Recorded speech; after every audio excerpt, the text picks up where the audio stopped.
तुष्टीकरण की राजनीति को लेकर अब बिहार में बवाल हो रहा है। ऐसा क्यों हो रहा है, आप इस खबर में देख पाएंगे। आपने सुना तो होगा ही कि बिहार में जाति आधारित आर्थिक सर्वे, जिसे सरल शब्दों में जाति आधारित गणना भी कह सकते हैं, उसकी रिपोर्ट जारी कर दी गई है और इसका साफ असर बिहार के स्कूलों पर भी पड़ रहा है। जहां आप लोगों ने खबर के माध्यम से जाना होगा कि अब बिहार में दिवाली और छठ की छुट्टियों में 5 दिन की कटौती कर दी गई है। और जैसा कि आप स्क्रीन पर भी देख पा रहे होंगे, इस खबर को प्राथमिकता के साथ दैनिक भास्कर ने भी उछाला है। हालांकि ये पहली बार नहीं है जब बिहार सरकार में बैठे लोगों ने इस तरह का फैसला लिया है। इससे पहले भी कई बार इस तरह के फैसले लिए जा चुके हैं। अब जब से छुट्टियों के रद्द करने का मामला सामने आया है, ऐसे में राजनीति तो शुरू होनी ही थी। राजनीति अगर इस मुद्दे को लेकर विपक्ष करे तो बात समझ में आती है, लेकिन अगर सत्ता पक्ष में बैठे लोग ही अपने ही सरकार के ऊपर उंगली उठाने लगेंगे तो सवाल तो करेंगे, क्योंकि मुद्दा बेहद संवेदनशील हो जाता है। महागठबंधन के ही एक नेता श्री अनिल शर्मा, जो पूर्व प्रदेश अध्यक्ष हैं कांग्रेस के, उनकी प्रतिक्रिया सामने आई है और उनका भी साफ कहना है कि सिर्फ एक मजहब को तवज्जो देना सही नहीं है। तो आइए सुनते हैं उनका वो बयान, जो साफ इशारा करती है कि नीतीश कुमार के फैसले से महागठबंधन के लोग भी, खास करके कांग्रेस के खेमे में नाराजगी है। यह जानकर मुझे और भी दुख हुआ है कि महाशिवरात्रि जैसे सनातन धर्मियों के सबसे बड़े त्यौहार की छुट्टी भी बिहार सरकार ने रद्द कर दिया। एक शिव भक्त होने के नाते मुझे सचमुच आत्मिक तकलीफ हुई है कि आखिर बिहार सरकार सनातन धर्मियों की भावनाओं का कोई सम्मान नहीं करती क्या? एक सेकुलर पार्टी से जुड़े होने के नाते मैं यह नहीं कहता कि जो दूसरे धर्म के मानने वाले लोग हैं उनके पर्व त्योहारों की छुट्टियां रद्द की जाएं, बल्कि मैं तो इस बात की एडवोकेसी करता हूं कि बिहार सरकार अगर चाहे तो उनकी छुट्टियों को 1 दिन के बजाय 3 दिन, 5 दिन, 7 दिन, जितना दिन बढ़ाना है बढ़ा दे, मगर सनातन धर्मियों की भी जो छुट्टियां हैं उन छुट्टियों को रद्द न करें। आप अगर 2024 के लिए जारी छुट्टियों के कैलेंडर को देखेंगे तो उसमें हिंदुओं के कई पर्व की छुट्टियां खत्म कर दी गई। आपको बता दें, बिहार में अगले साल स्कूलों में रक्षाबंधन, मकर संक्रांति की छुट्टियां नहीं मिलेंगी। वहीं तीज, जितिया और गांधी जयंती की छुट्टी भी खत्म कर दी गई है। हालांकि इसका उलट सरकार ने गर्मी और ईद, बकरीद और मुहर्रम की छुट्टियों में इजाफा करके किया है। इसके अलावा दिवाली और छठ की छुट्टियां भी कम कर दी गई हैं और यही कारण है कि बिहार में सियासी भूचाल आने का।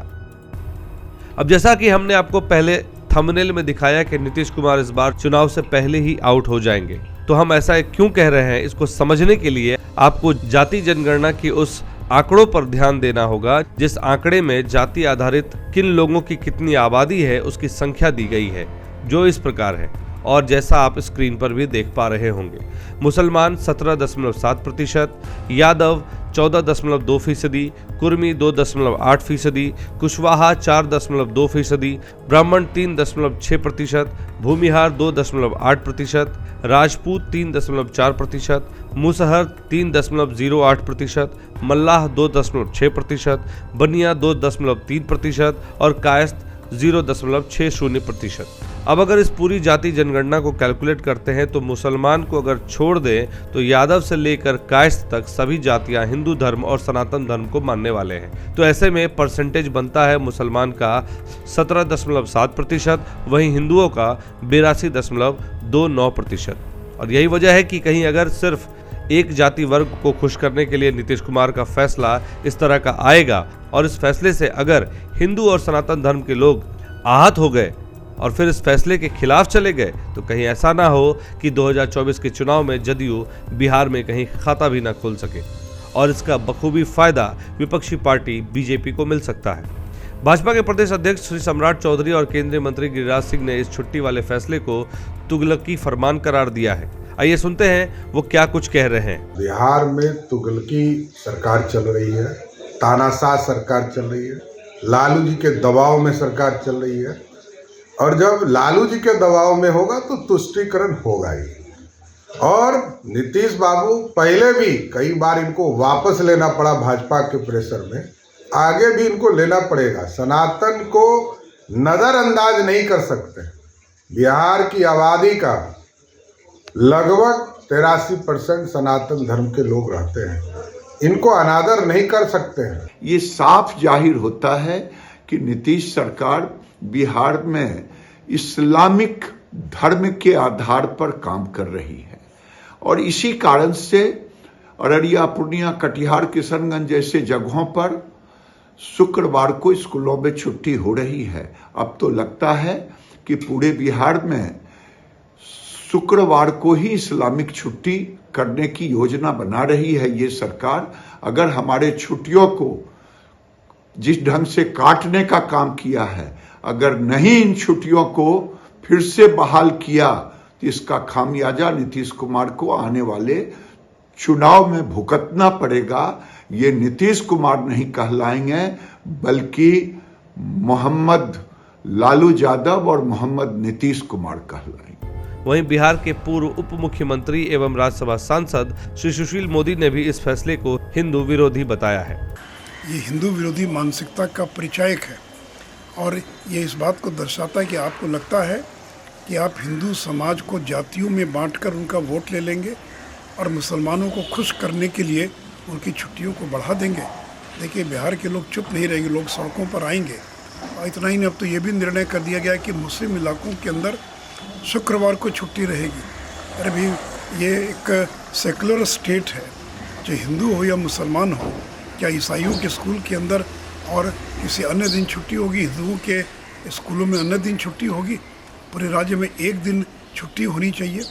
तो ये जो तुगलकी फरमान है, हिंदू विरोधी जो निर्णय है, हिंदुओं की भावनाओं को आघात करने वाला जो निर्णय है, इसको भारतीय जनता पार्टी कदापि बर्दाश्त नहीं करेगी और इसका हम पुरजोर विरोध करते हैं।